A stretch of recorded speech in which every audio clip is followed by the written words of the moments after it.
Hello, and welcome to Sorry Is This Boring? I'm Marika, I'm Natalie. and this week we're going to be taking a slightly different take, Whoa, we're switching lanes. switching it up.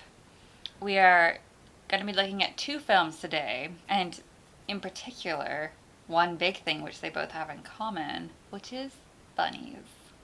Insert spooky music. Yes.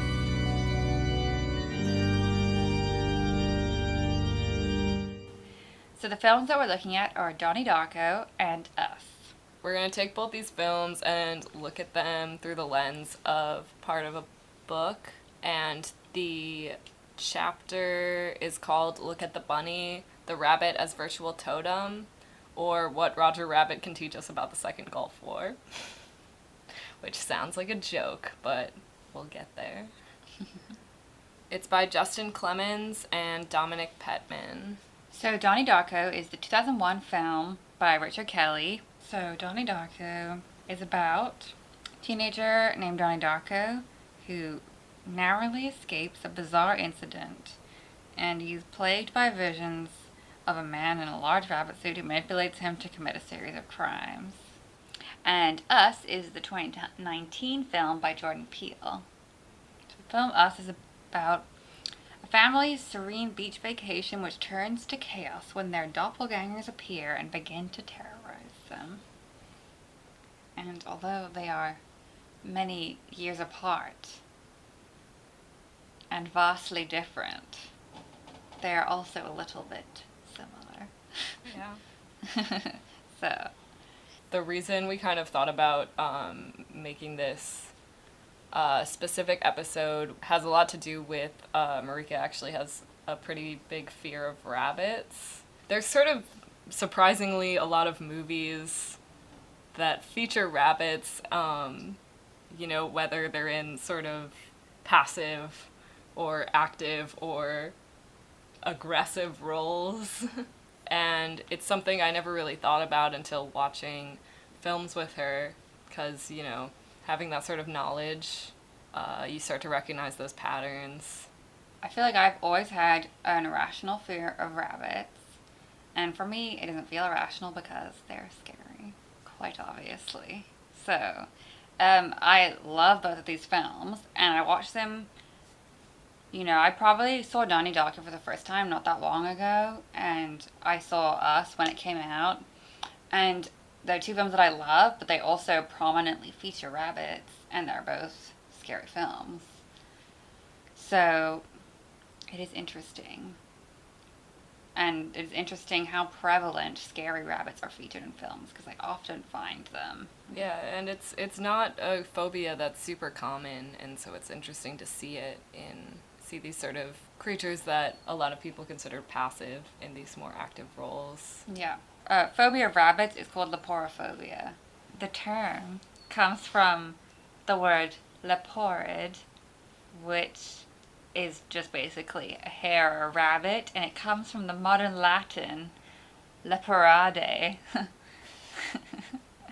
So, we'll put, citations obviously for this piece that we're going to be referencing for the most part.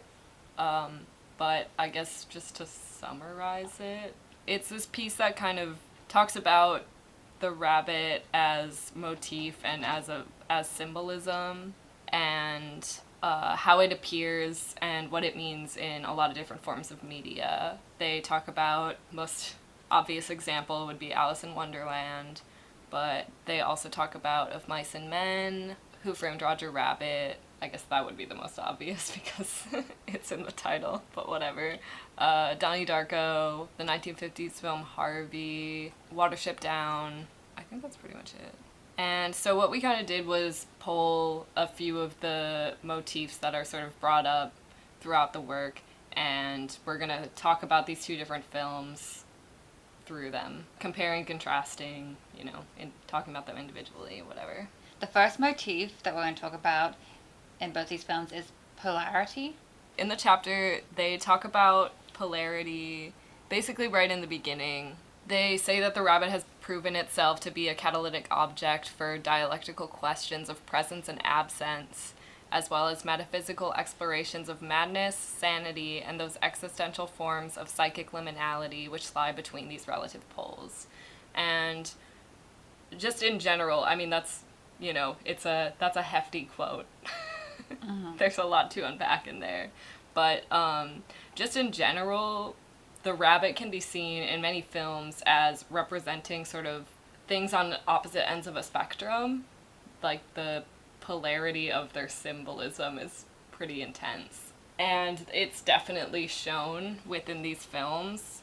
I mean, the first thing you sort of, like, think of when you think of rabbits is, like, they're really frightened creatures. Mm-hmm. And innocent and timid. yes. Well, I don't think that, but they're known to be. And rabbits can be pictured in that sense, and they can also be pictured, especially in sort of horror and thriller, as on the other end of the spectrum. And I think for these two films, they're both sort of on those other ends of the spectrum, but they also do a good job of representing the sort of gray, you know, everything that's in between.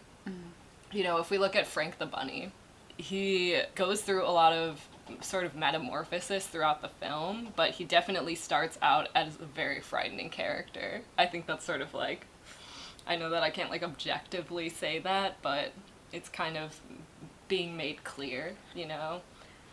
It's not like a man in an Easter bunny costume, it's a man in a bunny costume that has this sort of metallic skull-like face. I was reading an interview with Richard Kelly. He was saying how, like, he, like, designed the rabbit face, like, knowing that it had to be, like, really scary.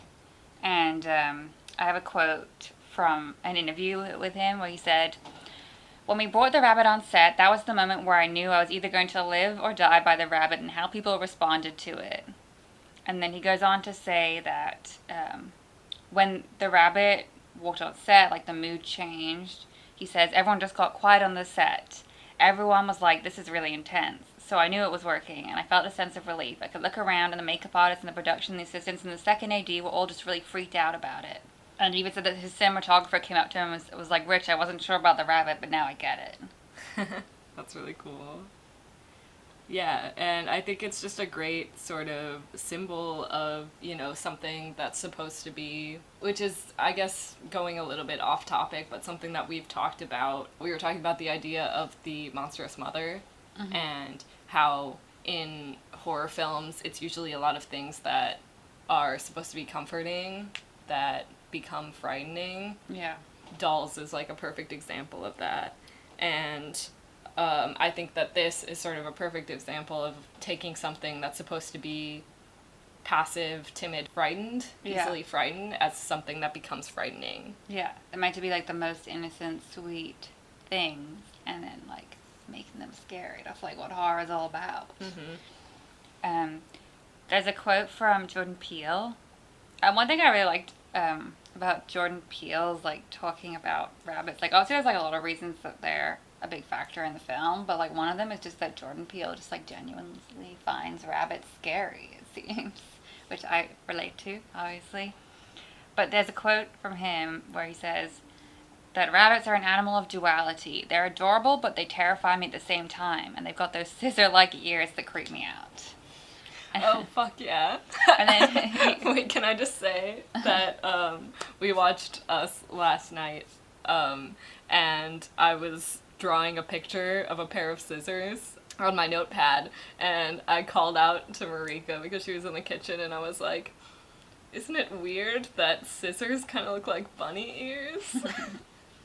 And I knew that was really stupid, but I like to know that it was actually a conscious choice. Yeah. And it's not just me making really stupid comparisons that mean nothing. Another thing that he went on to say in the interview was that rabbits, they're supposed to be cute on paper. They're adorable, lovable rabbits, he said.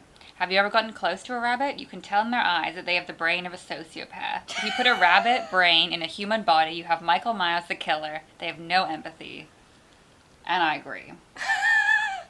That says it all. I don't know. I mean, I think I understand the sort of idea of the fact that we can't really connect with animals like we can with other humans, so there's something that feels empty, Yeah. you know, in connection. I feel like, people feel it a lot in, like, cats, too, you know? They Yeah. seem like sociopath. I feel like that's more normal. People just see, like, something sinister in them, as opposed to, like, dogs. I thought it was, like, much more, like, they're much more loyal. But they're, like, trained to be, Yeah, they're trained to be. Like, they're trained to sort of do whatever you want them to do. Mm-hmm. And so when animals sort of have their own free will, it's just like, what's going on in there? Yeah. Do they like me? Do they hate me? Yeah. I mean, like, rabbits are scary. They're, like, wild creatures. I don't know. I think it's going on. I mean, no, it's interesting, I would like to understand as much as I can because I don't have that same phobia, I think, like, a lot of, like, phobias, they are childish in a way. Not that they're, like, immature. I mean, I feel like they are childish because it's, like, the idea that you get, like, these... I feel like children a lot have these, like, irrational thoughts or, like, invasive thoughts or are scared of things, and, you just react to it, whereas, like, an adult, like, your rationale, like, subdues these things or suppresses a lot of them. Mm-hmm. So I feel like in some way phobias are quite childlike. Yeah. And I feel like something that I feel like childlike to be scared of rabbits, makes me feel like a child. Because, like, I can see, like, the polarity of that. Everybody seems to think that this thing is so cute and fluffy and innocent, but, like, at the same time, I don't, Mm-hmm. So it's interesting. Yeah, I think the idea of polarity is going to sort of carry through all of the other motifs that we talk about. The sort of examples that they give in this first introductory section is presence and absence and madness and sanity. And I think those are things that are very present within both of the films heavily, and they'll definitely carry into other motifs. I think one thing I kind of want to mention just with the idea of the pull is the lifeline exercise in Donnie Darko. I think it's sort of really clear at taking this idea and putting it into this context where it's stupid, but it's also not stupid, and it's also challenged, which is important. Because the idea of sort of love and fear, and then, having these sort of cards, and Donnie brings up a really good point, is that, there's a huge gray area, which is a lot of what the whole film is about in general. Yeah. You can't just lump things in to two different categories. Even when you were telling me about how the director was sort of debunking these theories that people were saying, but he wasn't really debunking them. He was just kind of calling them into question, but not saying whether anything was right and wrong. Yeah. Because none of them are right and none of them are wrong. They're all just, like, within this gray area of what the film could be and what it could mean. Yeah, and I feel like that's something that's really prevalent in Jordan Peele's film as well, is, like, this idea of, like, indefinitiveness, and you sort of have to, it's, like, all about, like, you unpacking it yourself. Yeah, and there's so much too, Another thing that we found really interesting was the idea of the magic act of pulling the rabbit out of the hat. And they say within it that it's something that seems to work as a kind of cosmic portal from which rabbits manifest themselves as if from nowhere. They say that, like, maybe if pressed, the child might say that the hat serves as a kind of burrow leading to a parallel universe populated by bunny rabbits. So it just sort of suggests that the bunny that's pulled out of the hat is a tourist in our own dimension. And this sort of transition, this magic act in itself, causes children to ask this basic philosophical question, which is, why is there something and not nothing?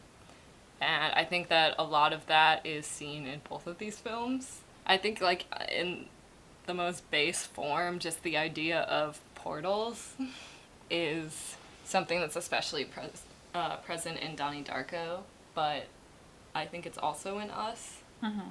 Yeah, in Donnie Darko, it's like the part where they're in the cinema, and Frank asks Donnie, like, has he ever seen a portal? And then in Us, there's sort of the portal in the Vision quest, House of Mirrors, into the underneath world, which is populated by rabbits quite heavily. Yeah. 110 rabbits, to be exact. Wow. That's insane. I wonder who was the on-set rabbit wrangler. There was multiple rabbit wranglers and multiple rabbit poop cleaners. That fucking sucks. But just the idea of, even Frank the bunny coming out of nowhere, it kind of feels like this magic trick, he comes Yes. from nowhere, he appears from not there to there. Yeah. I guess another sort of idea about, like, the magic act is, in Us, you know that it's this sort of whole government conspiracy kind of thing, but you don't really know what the experiment is. How these people that live underground, how they came to be.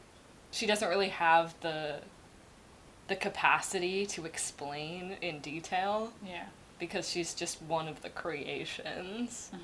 Red kind of explains that they figured out how to make a copy, but, we don't really know if that means they figured out how to, build a human, or if it's cloning, like, through DNA. But either way, it's just kind of this idea of, something out of nothing, These people just kind of appearing down in this world, and then also the idea of them coming up from the world, sort of like being pulled out of the hat and then wreaking havoc, and nobody knows where they come from. And also, like, relating back to, like, the magic trick idea, there's, like, the son who's, like, has that little magic trick he's doing the whole time, and then he takes a rabbit at the end. From the underground. Yeah. So he's, like, literally pulling the rabbit out of the hat. Yeah. I feel like there's, like, it's weird that, like, rabbits are associated with magic. Like, I wonder why it is a rabbit that's, like, pulled out of a hat. That's so iconic. Yeah. I mean, and it's something that's not explained at all, but just sort of, questioned and pondered about within this chapter is, they say a hamster or a dove could serve the same function, but, the question is just why rabbits? And they kind of talk about it at the very end.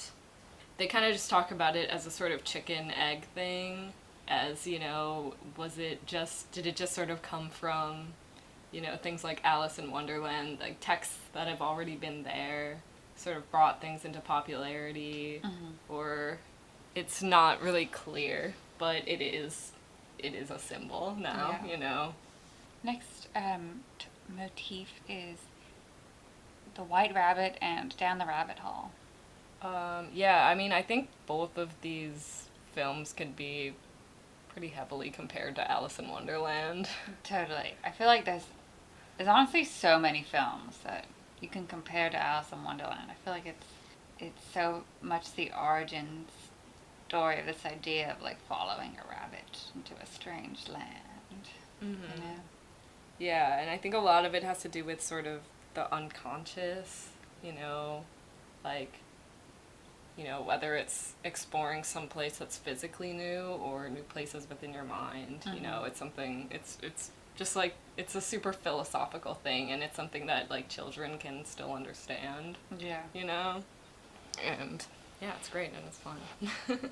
Yeah. So, I guess starting with Donnie Darko, I think there's a lot of things that are clearly indicating a lot of ideas from Alice in Wonderland. I think even just right at the beginning, the idea that he starts sleepwalking, I think it sort of has this idea. I mean, number one, the idea of Alice falls asleep in the beginning, and that's what sort of leads her on her journey. Mm-hmm. It's kind of one of those things where, just like a lot of films, like Donnie Darko and a lot of films that we talked about on the podcast, it could have just been a dream, but, like, she could have also been transported to a fantasy world. You know what I mean? Yeah. And that's where the sort of gray areas come up again. Also, with the idea of sleepwalking, it's sort of like he's being led, and, you know, eventually he sleepwalks onto the golf course, and then he meets Frank. So it's like he's being led by him, led by the rabbit. Yeah. No, he totally is. Like, Frank is leading him to do these things that he doesn't really understand, but, you know, for example, it leads him to burn down Jim Cunningham's house. Oh, one thing I was also thinking about was, why does he get led to the golf course? And then I was thinking about it, and this might be another thing, like with the scissors and the bunny ears, that's kind of a stretch, but just the idea of holes on a golf course, it's like rabbit holes. Yeah, it's like Frank is sort of trying to lead him to some kind of truth. Like, Frank knows stuff that nobody else does, somehow. And that's the belief that drives Donnie throughout the entire thing. Mm-hmm. You know, it's kind of like in Alice in Wonderland, you know, she's sort of led throughout this world that's completely nonsensical, and nobody's giving her any sort of tangible answers to anything, and she keeps on going in the hopes that she'll either make her way back home or just find something with tangibility, something that makes sense to her. Yeah. And so that's the whole thing that's sort of driving Donnie to keep following Frank, is that, you know, there's going to be some sort of ultimate truth at the end of this. Like, there has to be, you know? Yeah. Us is also super Alice in Wonderland. You just like the child being, like, drawn, you know, down the rabbit hole. Something draws her there, and she goes into this, like, creepy, like, haunted house, which is like all woods themed, and then there's like a scene where Adelaide's talking to her husband, and she's like trying to say that she like hasn't felt like she says, I don't feel like myself, and it made me think of like the part in Alice in Wonderland where she's like, I can't explain myself because I'm not myself right now. Yeah, I feel like that was probably purposeful. I feel like it was. I don't know if I was just like looking for it, but... No, I totally think so. There was also a part when they're down in the tunnels, at the very end during the sort of fight scene, but it's right before when Red is just talking to Adelaide, and she said they all went mad down here, and I feel like that's also an Alice in Wonderland reference. Yeah. Yeah, I mean, I feel like there's undoubtedly Alice in Wonderland references. Mm-hmm. You know. And even when she goes down at the end, when she opens the door, there's a white rabbit that's painted on the door, and there's also a white rabbit, like, right on the inside, like a real rabbit. Yeah. Which is, it obviously shows doubles, but it's very clear that it's sort of the white rabbit. Yeah, and there's a part where she's got that little, when Red is in the house, she, like, picks up this little white rabbit toy and she, like, chops the head off with the scissors. Yeah. Which I feel like I didn't fully understand that, but definitely interesting that she has a little white rabbit toy. Yeah. And even the very beginning, where there's the quote about the thousands of tunnels under the United States that don't have use, you know, I think it's very clear, the idea of, you know, rabbit holes, warrens or whatever. I mean, I think the idea of rabbits plays a huge role in Alice in Wonderland, and I think using the sort of themes and symbols from it carry that on, and so the idea of the looking glass is prevalent in both of these films. They do talk about the idea of it within Donnie Darko, but I guess they also sort of say that bunnies seem to be the guardians of portals into parallel universes, acting as guides through the looking glass. At one point, Donnie talks to Frank, the rabbit, through a liquid mirror, recalling the genealogy linking Alice to more recent Wonderlands. And the idea of them being sort of guardians to these portals are clear, especially in Donnie Darko. And the idea of the mirror, I think, is something that's really important in us. Yeah, I mean, the mirror, it's sort of like right at the beginning where, like, young Addie is in the fun house. It's like all these, like, mirrors everywhere. And so she's literally seeing through one of these mirrors to her double. Mm-hmm. And, with that film, it's all very much about, like, the idea of the double. The double is like a Freudian concept. I would definitely recommend looking up stuff more about it. We're just gonna sort of briefly summarize just so you get the gist of what we're talking about. But it's kind of become this thing that's evolved through time as this sort of omen for death. It's scary to see a second version of you because it sort of brings out this deep unconscious fear that it's going to replace you somehow. Mm-hmm.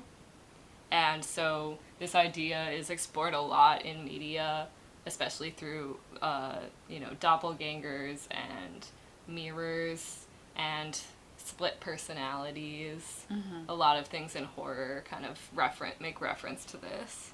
Yeah, I mean, and like the whole film is about this idea that, their devils are going to kill them, which they try and do. Everybody's devils come to try and kill them. Fucking scary. Yeah.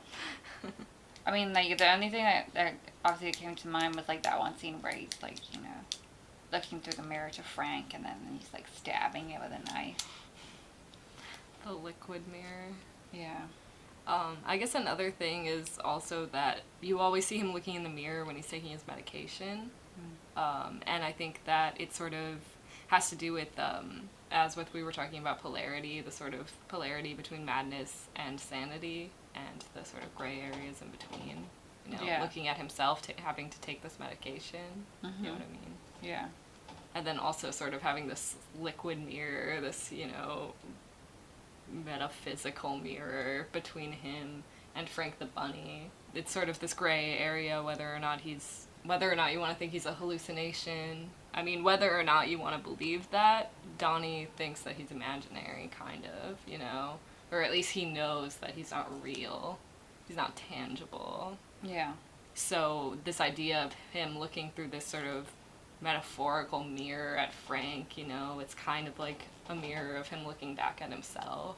One thing that I found out, which I can't believe, is that Richard Kelly made this film when he was 24 years old. Holy shit. That means he wrote it when he was, 22, 23. And he was like, oh, I can't, fucking relate to teenagers now. Yeah. I could only relate to them in the 80s. What? He wasn't even a teenager in the 80s then, right? Yeah. That doesn't make any fucking sense. When was he born?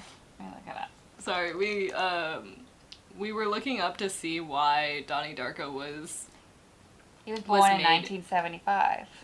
I guess he was kind of a teenager in the 80s. Yeah. It's like a preteen. He would have been 26. Yeah. When it was released. Yeah. So it does work out. Yeah. Yeah, more or less. But still. Yeah. I was looking up before we watched it why it's set in the 80s, because, just a lot of the stuff in Donnie Darko seems to have a lot of purpose to it, and that one just kind of was a little bit lost on me. And the answer that popped up was that Richard Kelly was saying that, he was a teenager in the 80s, and he felt like he wouldn't be able to write a teenager film in the present, which was the, late 90s. The late 90s, early 2000s, because he just, yeah. Yeah. But he was only 26, so I feel like... Yeah. I feel like I could write a story about teenagers. Actually, I don't know. I feel like I do get it, because I feel like I couldn't, because of technology changing so much, I don't think I could write a story about high schoolers today. No, it's totally true, because all the films I've written that are about high schoolers take place at different times. I don't think I've written anything that, like, really takes place in the present. I always like to make the time super ambiguous. Yeah. And also just because, like, it's not even just that I couldn't understand technology and, like, trends of, like, today's high schoolers. It's just that, like, it doesn't interest me. Yeah. Yeah, I So. get it. He's probably just like, oh, it's all stupid. I'm gonna go listen to Joy Division in my room. Yeah, like, I get it. Where were we? Um, Bunnies! Oh, yes. Okay, so in Plato's example, prisoners live their entire lives in a cave, only able to see shadows. To them, these shadows are reality. When a prisoner randomly guesses the next shadow to appear, that prisoner will be worshipped as having mastered nature. When one prisoner escapes and understands that life comes from the sun, he realizes his former view of reality based on human perception was wrong. And when he returns to tell the other prisoners, they do not believe him because they're all still relying on their perception. So that's Plato's allegory, in summary. And I think it's, like, quite obvious how it relates to us. Yeah. If you already know what the cave allegory is, I'm sorry, but if you don't, it's a great summary. I feel like it's an allegory that's really overused with, like, young people. You know? Everyone's Yeah. like, the caveman. It's like the first philosophical thing that you learn. Yeah. Section 2 within the text is called Shadow Puppets, and it basically relates the allegory of the cave to rabbits and their symbolism in the media. It kind of starts off by saying that much has been made of the perceived link between the shadows flickering on the walls of Plato's cave and the various distractions of the contemporary spectacle. Plato himself is not too specific about the form or content of these shadows, making reference to all sorts of vessels and statues and figures of animals. And they kind of go on by saying that the rabbit is sort of the most common and easy to replicate and popular shadow puppet due to the recognizable pointy ears. So it's kind of just a hypothesis that the shadows on the walls could have been rabbits, but going on more that no matter what the shadows represent, the role of them coincides with this phrase, look at the bunny, which the origin is kind of obscure, but the idea is just about distraction, and they kind of go on by giving this example of a child getting a shot, you know, to distract them from the pain. The parent will say, look at the bunny, and maybe, like, hold up a little bunny hand puppet. And so it kind of goes from, you know, that example of just a really small idea of this distraction of these sort of decoys into larger political ideology, you know, making reference to movies like The Matrix and The Truman Show, and I think also, you know, Us and Donnie Darko are really good examples of this. But it clearly relates to us because, you know, shadow people, like humanity being confronted with their shadows. Yeah, and even the fact that Red, the doppelganger that lives underground, refers to herself as her shadow, you know. Yeah, and I feel like it relates to Donnie Darko in, like, maybe a slightly less overt way, and just, like, the idea of that Donnie Darko takes place in this tangent reality. That's, like, one thing that, you know, we do know for certain. And it's sort of a reality that's, like, he's been guided through by the rabbit, but it's relates to the cave and the idea of, you know, perception. And I think another big thing with both of them is that they're kind of characters that are surrounded by people who are very distracted, you know, distracted by the shadows, so to speak. Yeah. You know, Donnie Darko is like this kid who, you know, whether or not you want to believe it's just mental illness, you know, he thinks that he can see the the sort of fates of people, their paths, you know, their channels to the future. And he thinks that, you know, following this rabbit is giving him some sort of like divine purpose, or, you know, these ultimate truths. And, you know, his two friends are literally just concerned with beer and pussy, you know? And then also with us, the main characters is like this family, and they have these friends who they meet on the beach who are, you know, just concerned about getting drunk and their expensive things, you know, and they're sort of bragging about the new stuff that they bought. Yeah. And, you know, bragging about getting cosmetic surgery and things like that. You know, when especially the main character Adelaide has this sort of larger than life thing that she's dealing with. Yeah. They're both sort of ideas that would be hard for them to get other people to understand. Yeah. The film takes place over 28 days, Donnie Darko, and that's the number of days that they spent filming as well. Not like planned, it was just like worked out that way. Whoa. Which is pretty spooky. That is pretty spooky. I actually made this film my junior year of college, and Marika helped. She DP'd it and and produced. It was a film about these girls that summon a demon to get back at these bullies, and the final time code on it was 13 minutes, 13 seconds, and 13 milliseconds, which I thought was pretty spooky. Coincidence? I think not. The chapter talks a lot about the rabbit as this sort of virtual symbol, you know, this sort of creature of virtuality. There's this concept called virtuality by this French philosopher named Deleuze, and it's pretty fucking confusing, but we'll try to explain it as best we can. So it's kind of this idea, when you think of, you know, at least when I think of virtual, I think of things like video games, you know, virtual reality.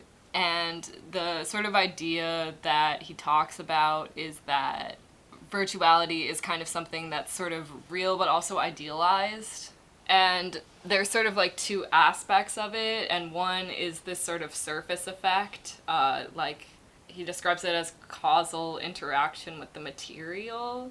So an example would be like, you know, using a computer or like a touch screen or something, you know, actually like interacting with something that's material, but its content is virtual.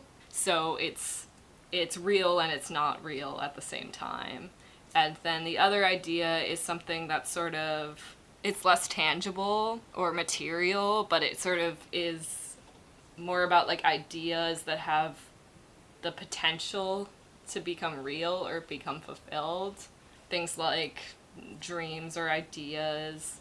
And I guess an example which would be an example that they talk about in the chapter is with Of Mice and Men. There's Lenny, who always has this sort of like dream about the rabbits, you know, being on this farm with all the rabbits and taking care of them, and that's what sort of drives him throughout the story to keep doing all this menial work. And so it's sort of this idea of, you know, something that's not tangible at all, but it has potentiality.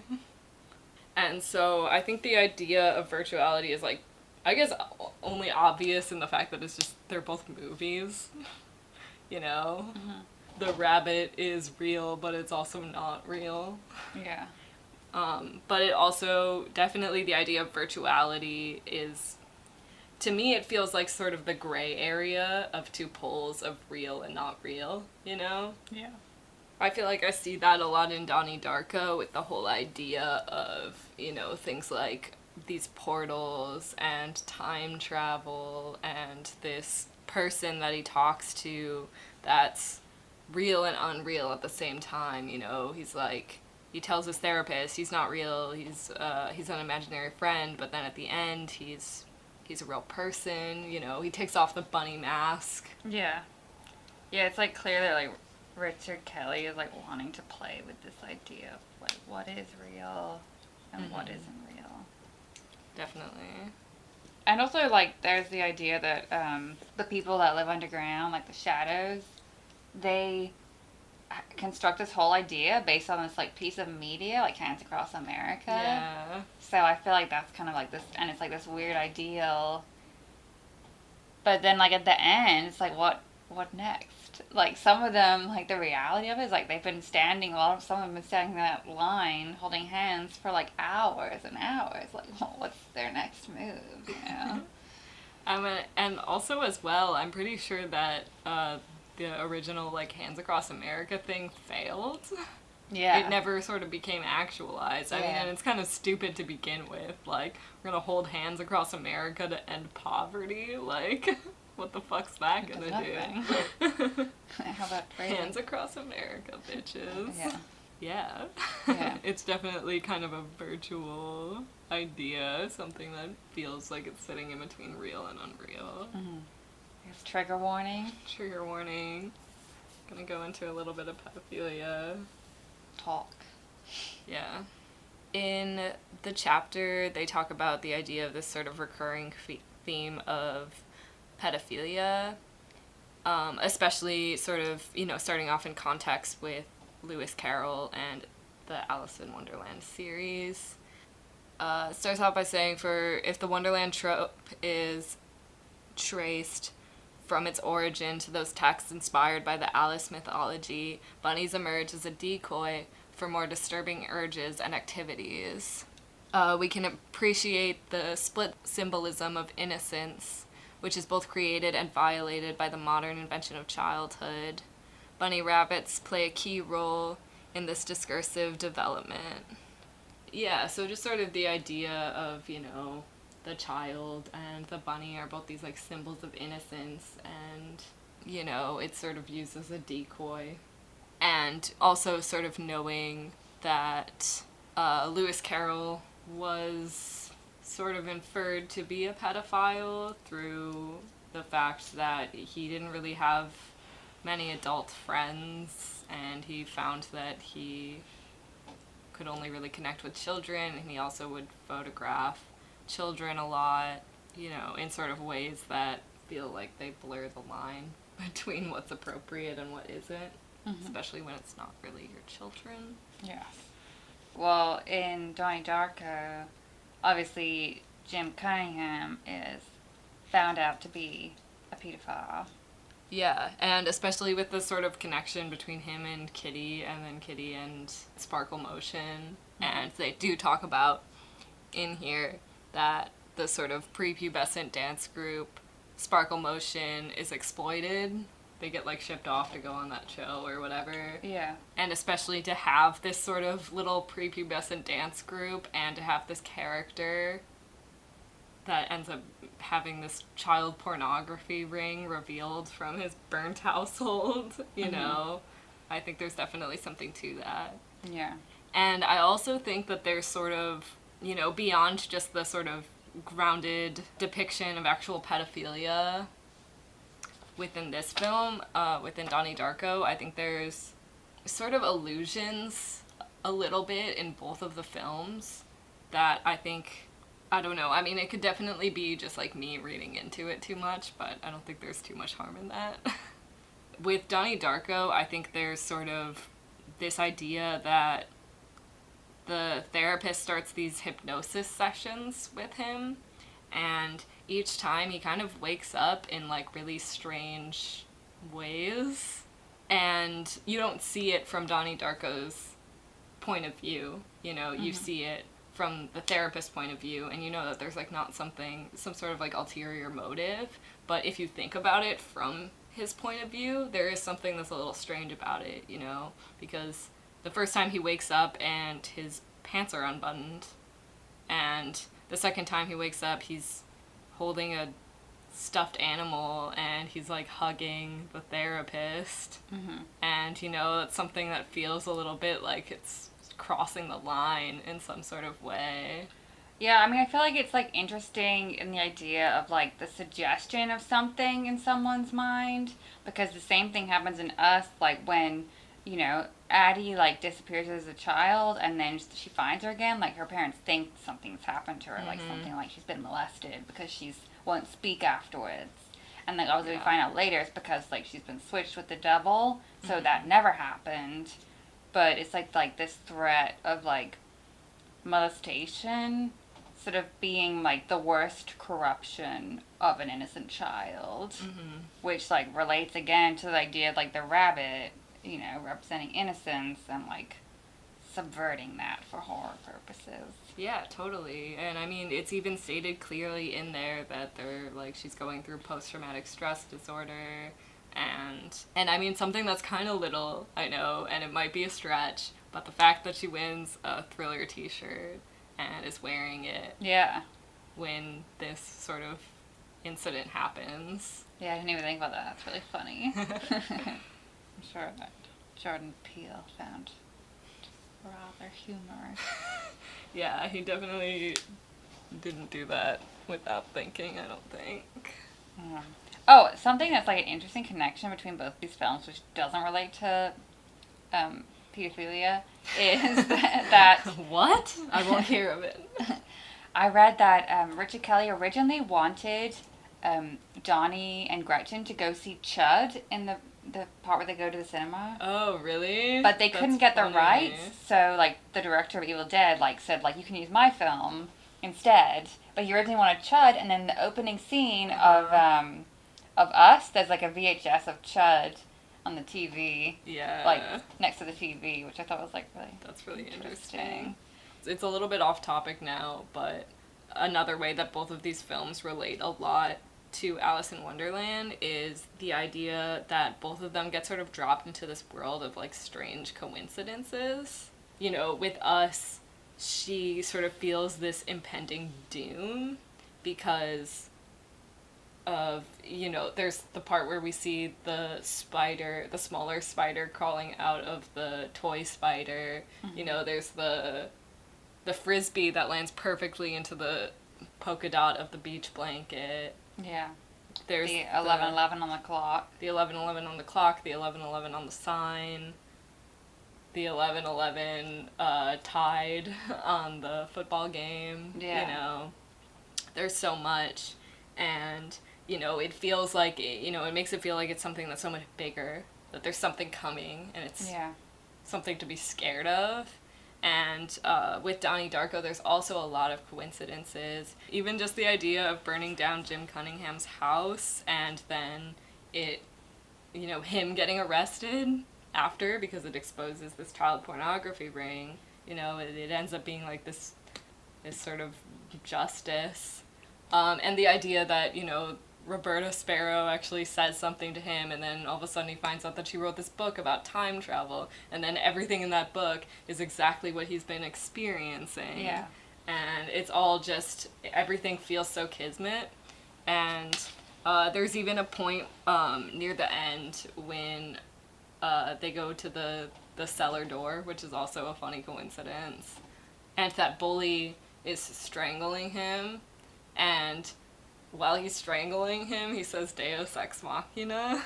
Yeah. And I feel like it's really funny because, like, both of them sort of feel like this sort of, like, I know that idea is just more about, like, sort of God coming in and, like, fixing everything, but I think that there's this whole idea of, divine intervention in both of them.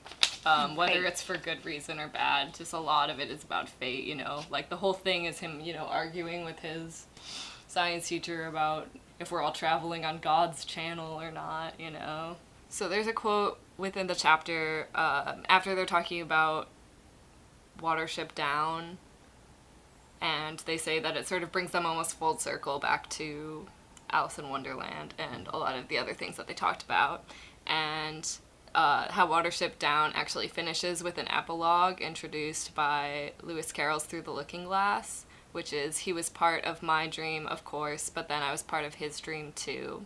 And so it's this idea of this feedback loop between the spectacle and the spectator, the bunny rabbit and the human, the being and the yet to be, And so I think this sort of idea of this sort of bringing things back around the circle, you know, the feedback loop between these concepts, which, you know, I feel like also deals with these polarities as well, reminded me a lot of the idea of the Mobius strip, which is, I would suggest you look up an image, but I will try my best to explain it for those who don't know. So it's sort of like you can make it really easily. It's kind of like this idea of taking a strip of paper and instead of connecting the two ends as a circle, you twist it first, and then you connect the two ends. And so when you go around the top side of the circle, when you go back to where you started, you're on the bottom, and you have to go around twice to get back to where you truly started. And I think that this sort of structure is super present in both of these films, the way that they're structured and the way that time is played with. I guess as well with the idea of polarities, I think that, and especially with sort of what the director was saying about Donnie Darko, was that there's kind of like these two ends of the spectrum from which Donnie Darko can be viewed. And you could kind of see it as like reality, as mental illness, as sort of dream logic. So there's this one theory that my teacher sort of told me about, which was that the whole film kind of takes place in the seconds or milliseconds before the plane engine crashes down on Donnie.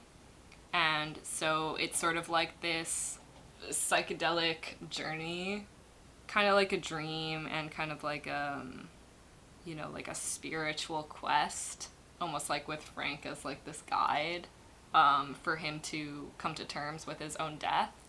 And I think that's a very like realistic way of looking at it, and I think it makes perfect sense. Like, you know, you can take everything, you know, it's just like any other theory. You can take everything and you can put it into that context and it makes total sense. And I think that's a lot of the reason why they talk about fear and death a lot throughout it, because it's, you know, just his mind sort of preparing him for this journey. Even when he's like freaking out and he's talking about the world ending, you know, which is another sort of idea of death, and the sky opening up, and the therapist is like, well, if, you know, if the sky were to open up, there would be no law, and there would only be you and your memories and the people that you've touched, which is things that you have to accept when you die, you know? Yeah. Although I really like it, it's kind of just one way to look at it. And, you know, I think that if you look at it as a fantasy film, where the time travel is real within the context of the film, then I think the way that it's utilized is a Mobius strip. Because it has this sort of beginning that, you know, the catalyst is the engine, and when it goes back, you know, it ends with the engine, but it's sort of flipped over. He's not exactly where he started, but he kind of is. And I think that that's something that's sort of played with in us as well. Yeah. You know, this idea of things coming back, but then they're different. The movie starts off with her coming face to face with the doppelganger, and you kind of spend the whole time thinking that it's one way, and then it comes back to it, but it's a different way. Even thinking about the sort of idea of the feedback loop between the bunny rabbit and the human, I think are things that, you know, are definitely played with in both of these. And I think we can talk about that with the idea of the bunny rabbit as the test subject. And even the quote that you said about Jordan Peele talking about, like, putting a rabbit brain in a human, and what is that? You know, it's Michael Myers. And it's silly, but it actually does make a lot of sense within the context of the film. You know, it's these people that are trapped underground with these rabbits, and they kind of become just as, like, sort of mindless, and, like, they don't have that, like, essence of human in them. You know? Yeah. That is what he's talking about when he looks into the eyes of this sort of undomesticated animal. It becomes this sort of feedback loop of what is really the difference, you know, between the two of them. They're both sort of stuck down there they both sort of feel less than human, and we kind of see them as less than human, you know, they're kind of like monstrous, they're kind of animalistic. And then I guess what I was kind of talking about before with Donnie Darko is the idea of, like, if you kind of see Frank as, like, not a real person, but something that's just within Donnie's mind, then it's kind of the same thing, you know? It's like, really, what's the difference between the two of them? It's kind of this, feels like this interchangeable idea. Like, something that both films have is these, like, endings that sort of relate back to the idea of the Mobius strip. Like, even, like, in Donnie Darko, there's, like, a part where you see, like, after, you know, this is, like, the other reality where he does get hit by the jet engine. You see Frank, James Duval, is, like, in his bedroom, and he's, like, been drawing the bunny thing, and then he's, like, made it, you know? And he's just, like, sort of, like, rocking on the edge of his bed. And it's like the idea that there's this omen of this other reality, you know, like, it's not really Frank, it's just using Frank, or it's like calling to him too, like this other reality. And I feel like it's the same with us, you know, like at the very end you see, like, what really happened is that the mother is really one of the shadows, and Red was actually human. So it's sort of like, I guess, like, calls into question this, like, tangent reality. Yeah. But then, like, who knows if that even really happened? What if that's just, like, the son's imagination? Yeah. So I guess it's just, like, it's like the idea of possibilities.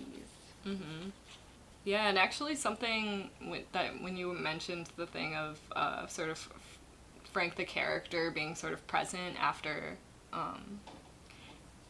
Donnie gets hit with the plane engine, and something I thought about this time when I watched it that I hadn't really thought about before was, you know, there's that sort of moving shot of everyone in their bed, sort of, it seems like they all woke up from kind of a nightmare or just a really intense dream, and I never thought about the idea that it all could have been a shared dream, like, because they're all in, you know, if it was Donnie's dream, you know, like, they were all in it.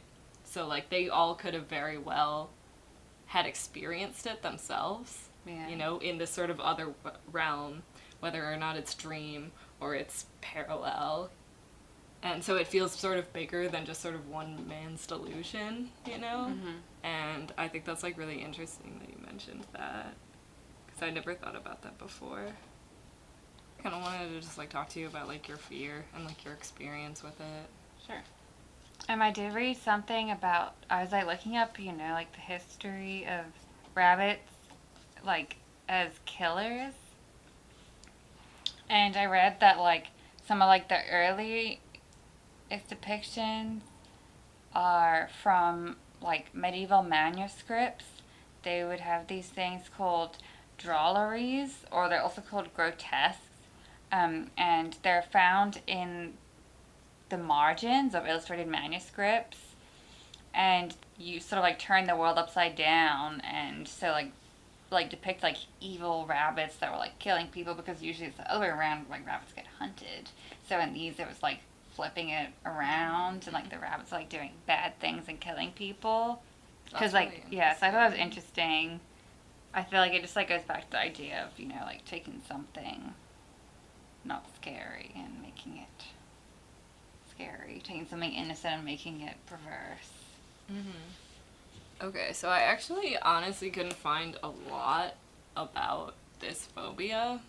Like, I honestly found, like, barely anything that felt tangible or, like, credible. So I kind of only have this one article to go off, that's from Slate. It says that 80% of Americans report some fear of animals, but only 5.7% have a diagnosable phobia. In most cases, animal phobias emerge before the age 11. And research suggests that animal phobias can develop in one of three ways: personal trauma, vicarious traumatic experience, and simply hearing that the creature is dangerous.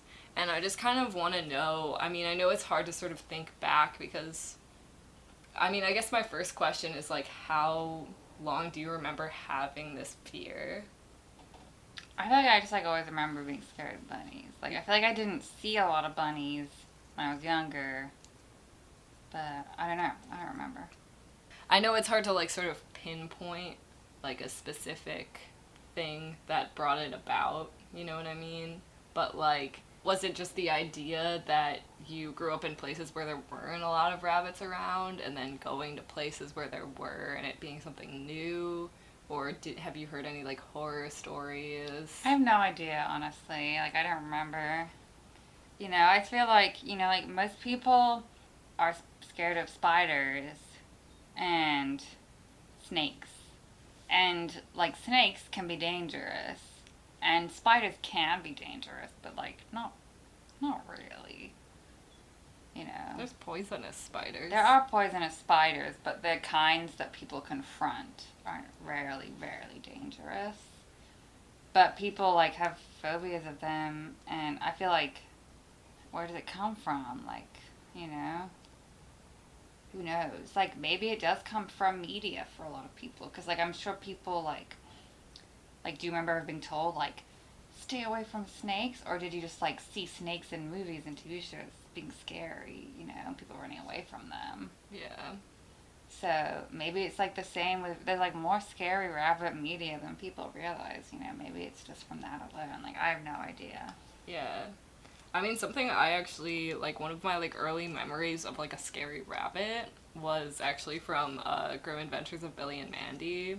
And there was this one sort of, like, special episode where they find a skull that grants wishes.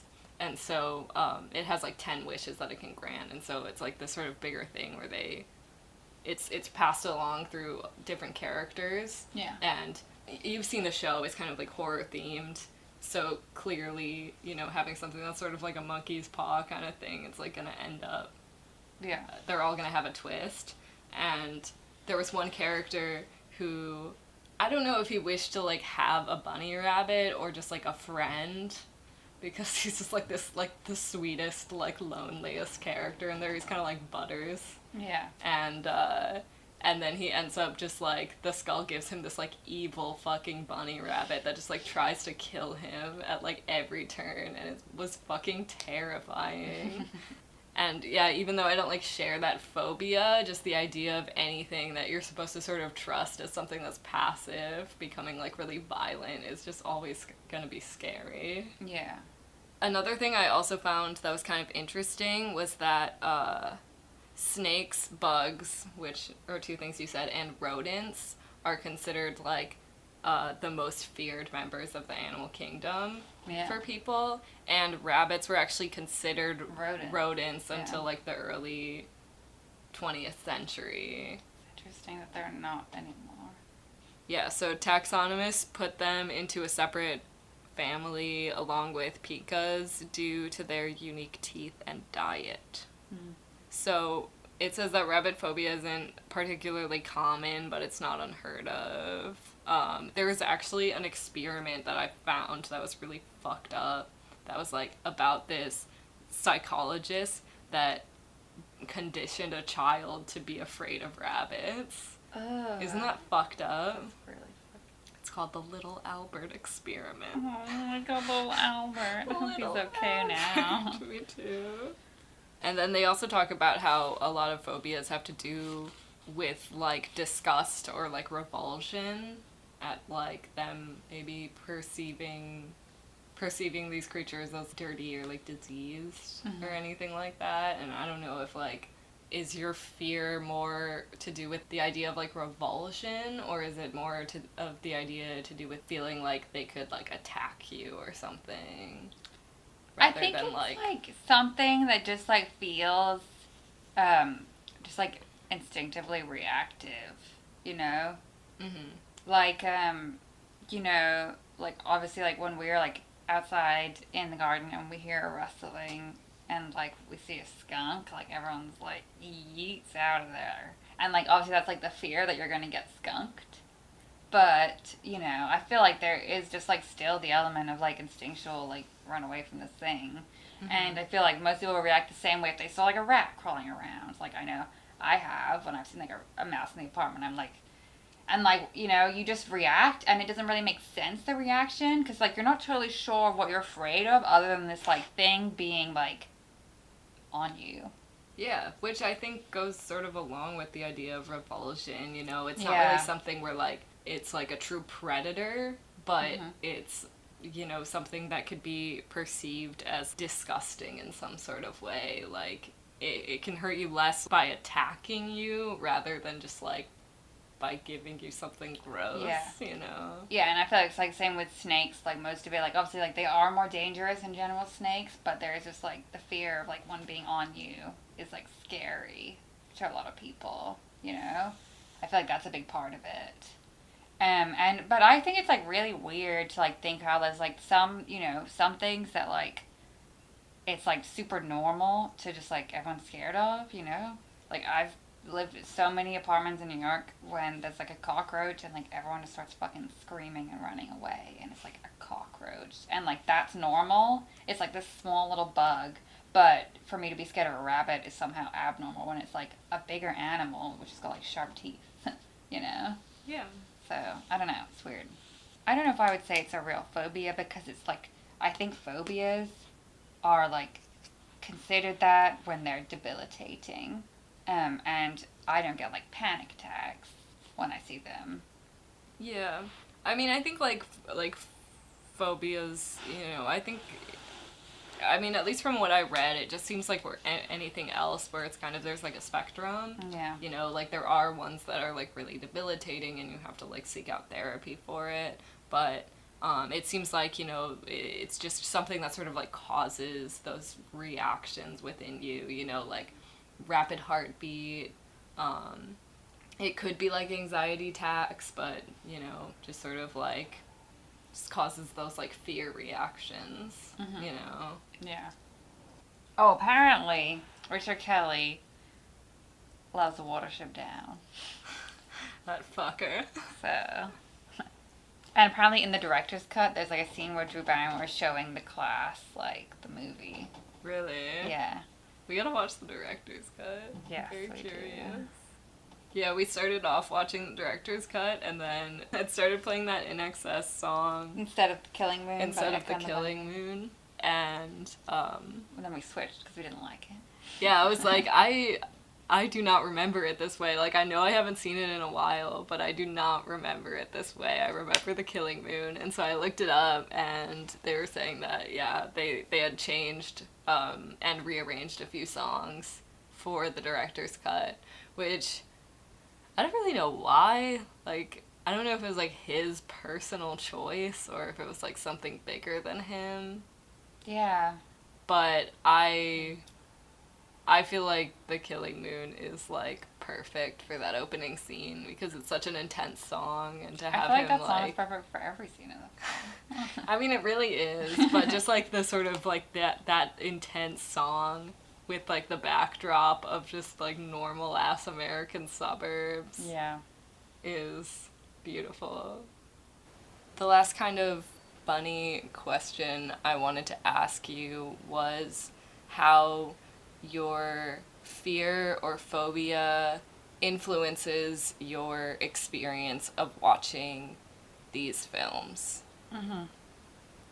I think, like, apart from, like, obviously them just being sort of scarier, you know, like, I don't want to, like, look when, like, for example, in the opening of Us, when there's, like, that really, really long rabbit shot, which starts, like, super close up, like, I just look away.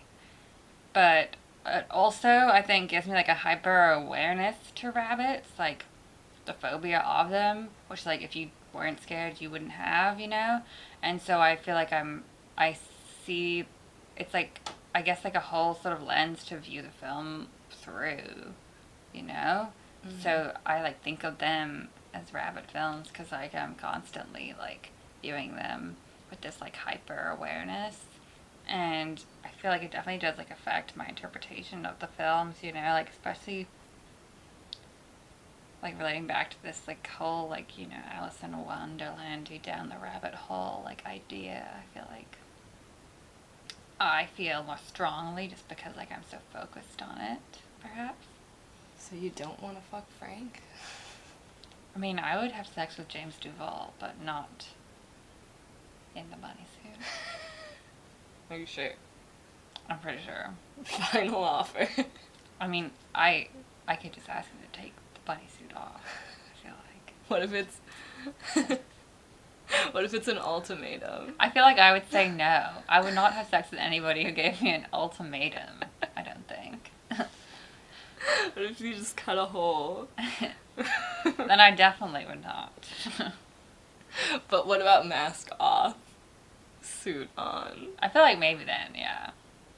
Because it's just like a furry suit without the head. Without the ears, you know, Yeah. What is it even? Just a furry. It's just... I guess. Okay, well, thank you for listening. Thank you for listening. Catch you next time. Goodbye. Peace. Hands across America.